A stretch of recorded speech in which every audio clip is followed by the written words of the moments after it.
ایک دوسرے کو عزت دو، برداشت کرو۔ میرے نبی نے فرمایا بہترین مسلمان وہ ہے جو بیوی سے اچھا سلوک کرتا ہو، اور بیوی سے فرمایا میری شریعت میں سجدہ ہوتا تو بیوی سے کہتا خامند کو سجدہ کر۔ بہترین صدقہ اولاد کی تربیت ہے۔ پورا گھر میرے نبی نے نقشہ، ہر ایک کی قیمت بتائی۔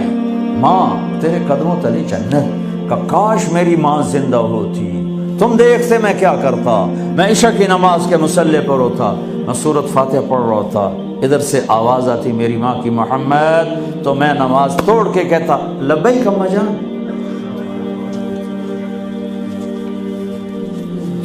باپ کا تیرے جنت کا دروازہ ہے، باپ تیری جنت کا دروازہ ہے، کھولنا توڑنا نہیں، کھولنا توڑنا نہیں، توڑ دیا تو جنت میں نہ جا سکو گے۔ سب سے بہترین مسلمان جو بیوی سے اچھا سلوک کرے، سب سے بہترین عورت جو اپنے خامند کی منشا کو دیکھے۔ پھر آپ نے ایک عجب بات فرمائی جو معاشرے میں بہت بوجھ بنتا ہے جس کا، ہاں بھائی تمہیں ایسا صدقہ بتاؤں جس سے بڑھ کے کوئی صدقہ نہیں، تمہیں ایسا صدقہ بتاؤں جس سے بڑھ کے کوئی صدقہ نہیں۔ انہوں نے کہا جی کیا؟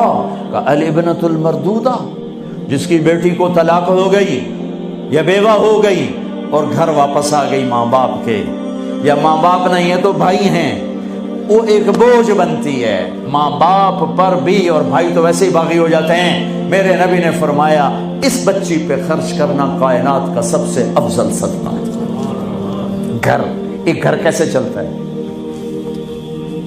ہمارے ہاں پنجاب، سندھ، بلوچستان سرحد میں بہنوں کو وراثت میں کوئی حصہ نہیں ملتا، سب بھائی کھا جاتے ہیں۔ میرے نبی نے فرمایا جس کو اللہ نے 2 بہنیں دیں اس نے ان کا حق ادا کیا، شادی کی حق ادا کیا۔ ماں باپ کی وراثت میں سے ہوتا ہے، اگر میں نے کوئی خود کمایا ہے اس میں بہنوں کا حق نہیں، ماں باپ سے اگر 1 روپیہ بھی آیا ہے تقسیم کیا جائے گا۔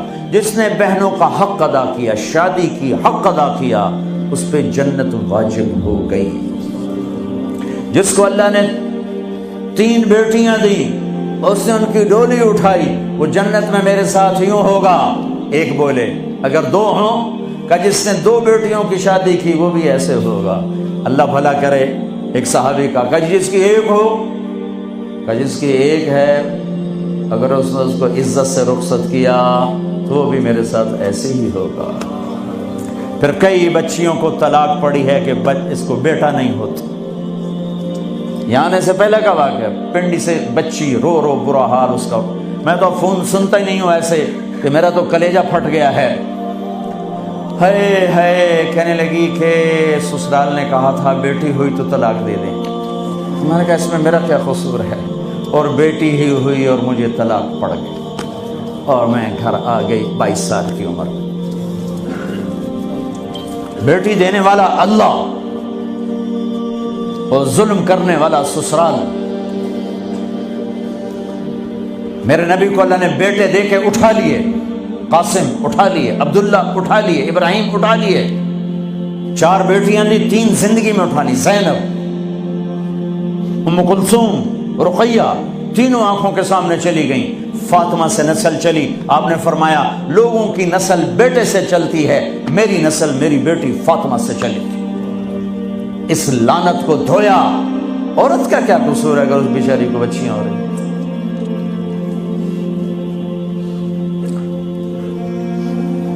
جس نے اپنی بہنوں کو حق ادا کیا، جس نے بیٹیوں کو ڈولے میں بٹھایا، ان کا حق ادا کیا، کہ جنت میں یوں ہو جائے گا۔ بہنوں کو دینا اتنا ضروری ہے، حرام ہو جاتی ہے روٹی۔ میں نے مولانا جمشید صاحب میرے استاد ہیں، میں نے ان سے تفسیر پڑھی۔ میں ایک دن شہد کی بوتل لے کر گیا، پرانی بات ہے 76-77۔ میں نے کہا حضرت یہ ہدیہ ہے۔ فرمایا کہاں سے لائے ہو؟ میں نے کہا میرے اپنے باپ کا ہے۔ فرمایا تیرے باپ نے اپنی بہنوں کو، تیرے باپ نے اپنی بہن یعنی میری پھوپھیوں کو، تیرے باپ نے اپنی بہنوں کو زمین میں سے حصہ دیا تھا؟ یہ سوال کیوں کیا؟ 10 روپے کی شہد کی بوتل تھی اس وقت، کہ اگر دیا تھا تو یہ میں لے لوں گا، اگر نہیں دیا تو پھر یہ حرام ہے، میں نہیں لوں گا، یہ مطلب